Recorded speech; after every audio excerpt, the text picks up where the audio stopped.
My name is Melanie Towler, and I am a journalism major at CSU. In the summer of 2009, I went to Australia with a program called People to People. It's a program that Eisenhower started to get students together just to learn more about the world and cultures and how everyone else lives. Me and two of my friends from school went. We left in July sometime, and we started in Melbourne, Australia. Pretty much got off the plane and immediately started walking around the town and seeing all the street art and architecture and the canals and everything, and it was really awesome. And then we went to Canterbury. We went to the House of Parliament, and we saw the meeting rooms where President Obama and the Prime Minister and everyone goes. That was pretty cool, and they showed us the entryway, which is completely made of marble, all the columns and the floors and stairs. After Canterbury, we headed north towards Sydney on a big tour bus, and on the way we stopped at a sheep farm, and one of the people from our group helped the farmer herd the sheep, but he was really bad at it. After that night, we went to Sydney, and we walked around the town, and we got a tour of the Opera House right before sunset. The next day, we walked across the Sydney Bridge. Then we went to the boat docks and took a yacht out on the Sydney Harbor, and the captain of the boat let us all steer it for a little while, so that was pretty fun. We went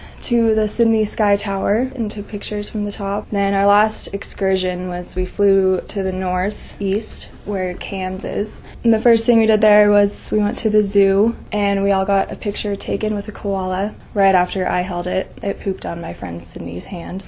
And then we just walked around the zoo for a little bit and fed the kangaroos, and my favorite animal there was the red panda. I'd never seen one before, and they're just the cutest things ever. So we saw the Blue Mountains and the Three Sisters, and we rappelled down 50 to 200 foot cliffs. The last thing we did in Cairns before we left was we went to the Great Barrier Reef, and we snorkeled all day. That was definitely my favorite day. It was amazing to see all the colorful fish. We all bought underwater cameras and tried to take pictures. None of the pictures worked, which was a bummer. It's a cool memory. I'll definitely always remember that day. The next day we had some sad goodbyes at the Cairns airport and then came on home. I've definitely seen a lot of what Australia has to offer. The next time I go, I definitely want to go to the outback. We saw the east, and now it's time for the west.